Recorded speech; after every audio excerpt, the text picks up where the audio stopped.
Hey there, it is Faith Talk Live. I'm Rick Probst. And I'm Dan Radcliffe. There she is. We found her. Hey. She's playing She's at the ball baseball. game. We Yeah. should have known she was at the ball game. Playing baseball on a day like this. Kristin Weber with us.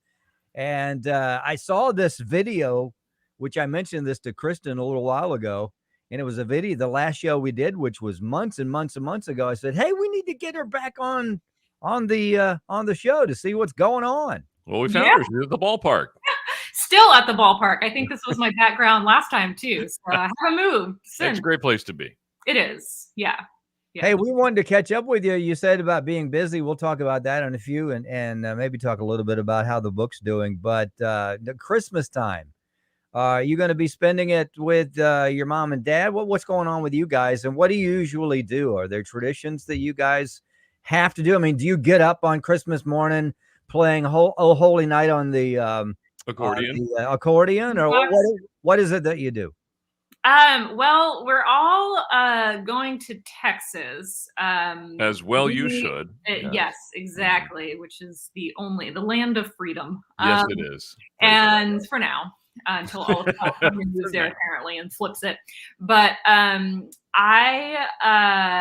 don't have a ton of traditions. We kind of we just wing it every year. We'll go to a Christmas Eve service, but I have an accordion at my parents' house. I kind of have them like strategically stashed around the United States. So I have an accordion there. So maybe I will actually play some carols on it this year. I should wake everybody in the house up. Yes.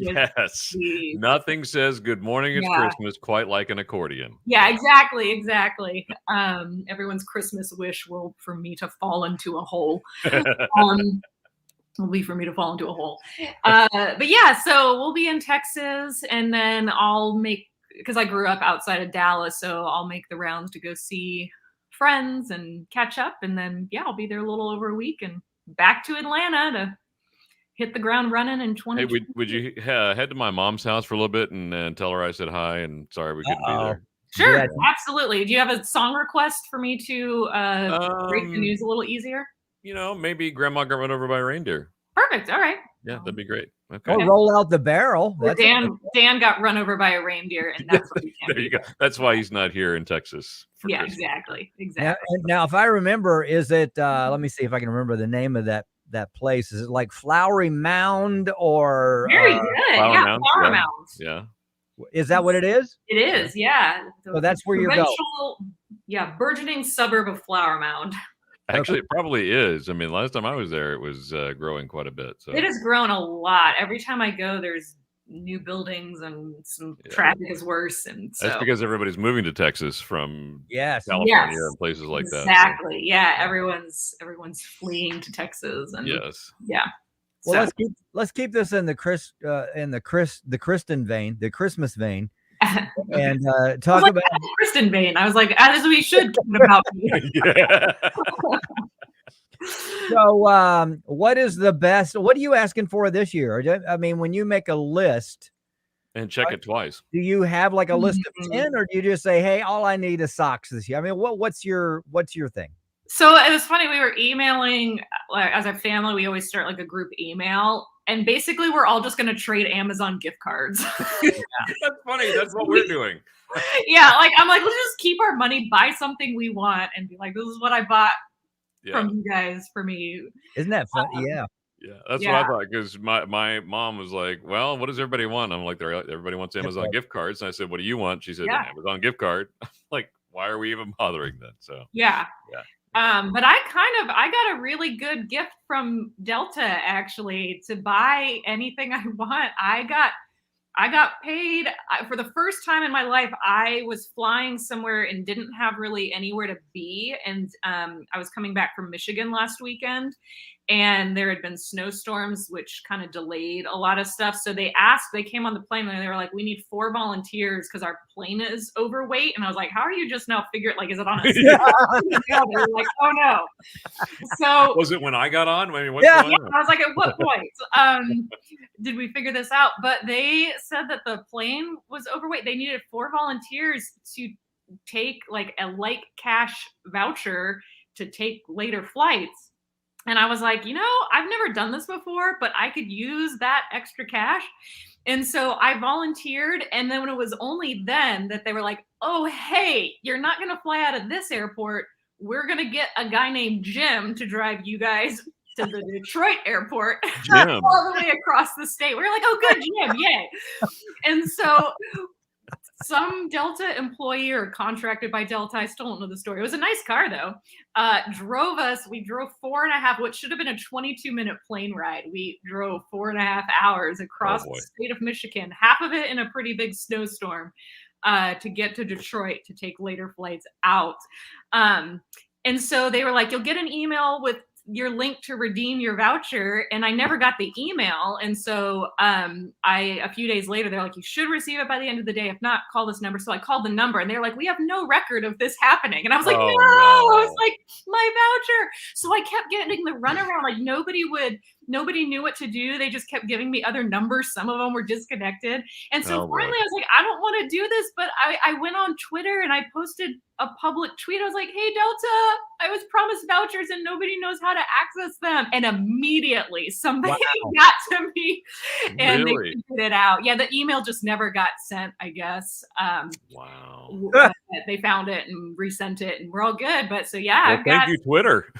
I know. I've seen people like go to Twitter and complain about things. And I always wonder, like, why do you not do that? Like send them a private message. And I was like, oh, the public pressure. Yeah. But they got it figured out. They were great. It sounds like what they used to say. The check is in the mail. Yeah. But you got to ride with Jim for 4 hours. So he was quiet. It was good.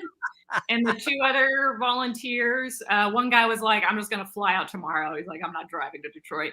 He lived there. And so the two other volunteers, we just, I don't know, all did work and kept to ourselves and made it to the Detroit airport. That's what I was going to ask. I mean, that long drive, I mean, it's strangers and you're outgoing, but what do you talk about? Oh, I put on my headphones and watched Netflix. Okay. Because the car had, we didn't talk to anybody. We all kept to ourselves. Yeah, we treated it just like an airplane, and we put on our headphones and we ignored each other. I mean, at least it was a nice car. At least it wasn't Jim's, 1980 Datsun B210. Yeah, and the lady, the Delta employee, she was like, "Are you guys okay in a Yukon?" And I was like, "I couldn't even tell you what a Yukon is, but it sounded like a nice car, and it was big. It was like a big Suburban." Nice. And so, yeah. That's a funny story. You've got to work that somehow into to a routine somewhere. I'm sure it'll make it in. And I like to think a lady at the show I had been at in Michigan, she had said, I don't know if she blessed or was prophetic or cursed the scenario, but she was like, I just wish you could have seen more of Michigan. It's a great state. And then I ended up seeing all of Michigan because I drove across it. Yeah. In the snow, even. In the snow, yeah. Which the snow is pretty. It's a little scary when you're driving in it, which I never had to drive in it. Fortunately, I just got picked up and chauffeured by people who knew how to drive in snow, but it's a little intimidating. I mean, especially being from Texas, we don't know how to drive in snow. I mean, we're not made to drive in snow, so yeah. No, it's because when the temperature drops below 50 and there's a cloud within 30 miles, everything we shut everything down. Yeah. That's funny. Kristin Weber with us, KristinWeberOnline.com to check out all her stuff. Hopefully, she'll do a show near us in 2022. We'll get into that in a second. All right, the best and worst gift you've ever gotten for Christmas. You don't have to mention any names. Best and worst. No, we want you to mention names. Publicly shame that person. The best gift? Gosh, now that I'm on the spot, I'm like, I've never been given anything before. I can't remember anything I've ever been given. My sister, actually, you know what? I'm wearing a pretty good gift. I don't know if you can see. My sister a few years ago gave me these overalls that are made out of sweatpants material. Nice. And they're so comfortable and they're so untrendy that they almost like by default become kind of trendy. Like I would never wear that. You're like, but it kind of works because no one would ever wear it. That was a pretty good gift. I like random things like that.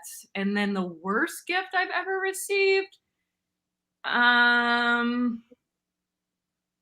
I'm trying to think. Or I if you used to get some random things when I used to teach. I would get some things that I'm pretty sure like people like came to their lessons straight from a white elephant. And yeah. like Here, just give her this. Yeah, exactly. It's like a Rudolph made of popsicle sticks. And I'm like, I'm pretty sure that your 3-year-old made this in preschool and you just didn't want it because you have 14 others. Yeah. So you would get some random things and then you have to be like, thank you so much. I appreciate it. Even though you know that they were like, this will just get rid of this. Yeah. That's funny. Now I've got an idea. You mentioned those overalls that you're wearing. What about that's great merch for you? We could call them Weberalls. Ooh. And you could sell them on your table, your merch table. I like the way you think. And somehow put your design on it or your face or your something on there. And so people know that they've experienced a Kristin Weber show. I have a better idea, actually. Now that since we're going to turn this into a merchandising think tank, I should get those like onesie pajamas with like on the backside with the flap that gets and put an accordion on there. Oh yes, I love it. Every time you squat down, it goes. Yeah, exactly. Hey, you can order yours now, KristinWeberOnline.com. Do it for Christmas. Those you know and love would love a pair of those. What would you call those? I mean, those would be, squeezies. I don't know. Instead of a onesie, the squeezie. I don't know. I'd have to think on that. I'm bad at coming up with names for products. Well, who needs a name when you've got a product like that, though? I mean, I think it'll just sell itself. It would. You just put a picture up. It would. And operators are standing by. KristinWeberOnline.com. Yes. All right. Well, let's talk a little bit about now. Are you done with shows for the rest of the year, or do you have a Christmas show? And then let's move into 2022. What's up for you? I have one more show this weekend in Tennessee, but it's just I'm doing warm-up comedy for the Huckabee show, so I don't know if it'll be Christmas themed or not. But it's just the Huckabee show, nothing big. No big deal. Then I've done several Christmas things. Like I've been to a lot of women's Christmas events with my accordion. We've made the rounds. And then 2022, January is very empty. And then February, things kind of pick up. So January, I might try to find some shows locally so people who are. You should do that because we need to see you in person. Absolutely. Yeah. Absolutely. So, and then February things kind of pick up, but it's weird how things have kind of changed. Like I used to book out 6 months to a year in advance. You'd start getting emails and it's like a couple of months people are planning. So I don't know if that is just the new normal or if that was just because nobody knew what was going to happen 2 or 3 months down the road. So they just wouldn't, book. So. Yeah. And speaking of book, how is the book the book sale going? Good, I think. The response has been good. Nobody's sent me any nasty emails about it yet, which I appreciate. And how could they? I mean, tell us the title of the book again. Oh, it's Adulting for Jesus. It's a book about purpose. Trusting God. Yeah, purpose, trusting God, and obviously burritos. And burritos, yes. I mean, who wouldn't want a book that has obviously burritos? I know. I really think that food metaphors have been underused by Christian living authers. Yes. Definitely. Especially burrito metaphors. Yeah, of course. Be great for analogy that we've missed. Great for somebody's stocking for Christmas. So yes, order now. Operators are standing by. Kristin Weber online. Right. .com. And get some accordion pajamas while you're at it. So. Exactly. Yes. And read the book in the accordion pajamas while eating a burrito. Now we seem to have I don't know how this even happened. A lot of our comedic friends are opening up, doing the warm up for Huckabee. Are you guys on are you like in the queue? I mean, it's Kristin always does the every other month, or how's that work for you guys? Or do they just call you out of the blue? How's that work? Yeah, I think they just have kind of a pool of us and they try to rotate us through. And since it's a long drive, I always drive up. So I just do it once or twice a year. And the rest of them I think are pretty much Nashville based comics because that's where they tape. So I'll go up and usually I'll try to piggyback another couple of events on. And then this year it's just the one. I wasn't able to add anything just with how things worked out. So yeah, I'll go up there, stay with a friend of mine that I haven't seen in a while, tell some jokes, eat some tasty food in Nashville.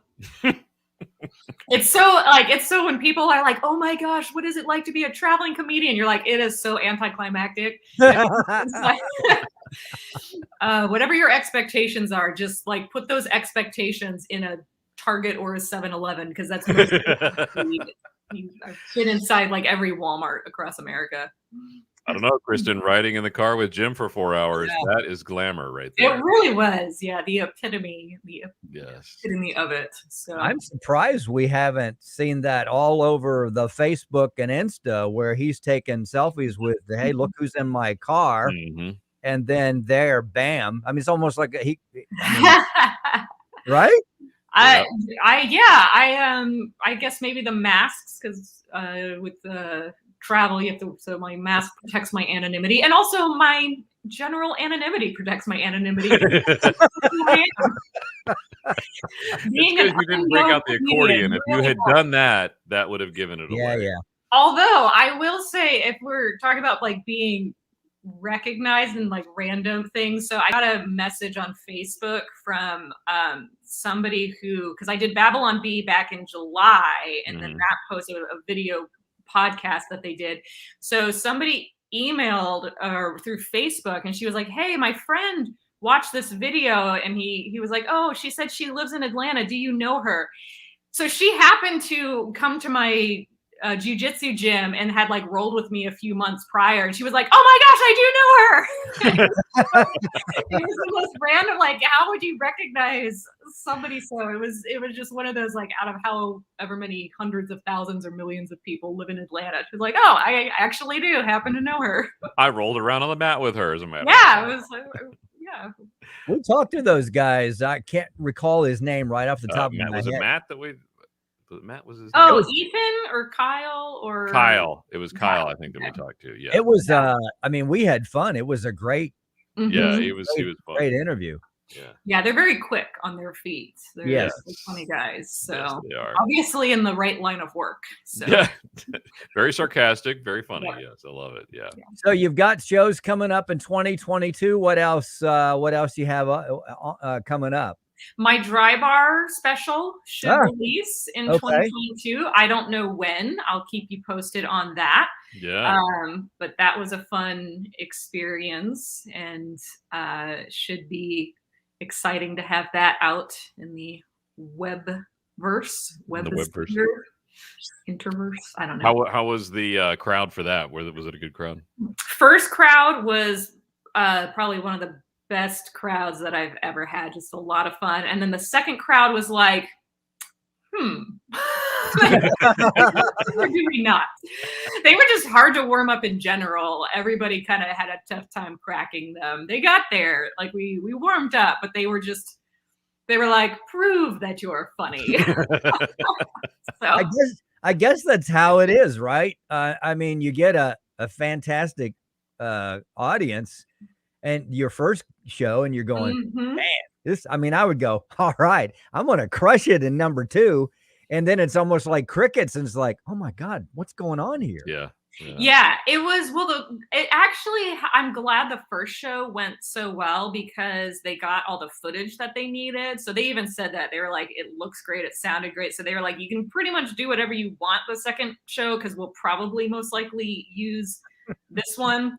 And so it kind of gave me a little bit of freedom to do what needed to be done, which was kind of interact with the crowd a little bit more. Like it just, and later crowds often seem to be that way too. It was a 9 o'clock or a 9:30 show. Like they're just a little more tired, I guess, or I don't know what it is, but it's just generally, in my experience, which is not that much, but some, like the later crowds tend to be the harder ones too, for my style of comedy. Some Well, especially at a dry bar where they haven't been drinking and they're right. Exactly. They have a cup of M&Ms instead of a cup of whatever else they would be drinking. Yes, otherwise. right. Yeah, exactly. Maybe they thought they were going to get served and they were upset that they didn't get served. Hey, if they came to a show called Dry Bar and because they were drink, that is on them. Like they are upfront with who they are. They do not lie about it. Good point. Good point. Hey, let us in whenever you find out when it's going to be released. We'll push it, and we'll watch it, but we'll also push it. So yes, definitely. Okay. All right, we got to take a break. Merry Christmas. Thanks for hanging with us. KristinWeberOnline.com. Don't forget to buy those onesies with the accordion in the seat. Yep. Guaranteed to make every holiday trip exciting. And maybe we'll get Jim on the show next time. Yeah. Jim the driver. Yes. So let's take a break. We'll be right back. I'm Rick Probst. And I'm Dan Radcliffe. This is Faith Talk Live.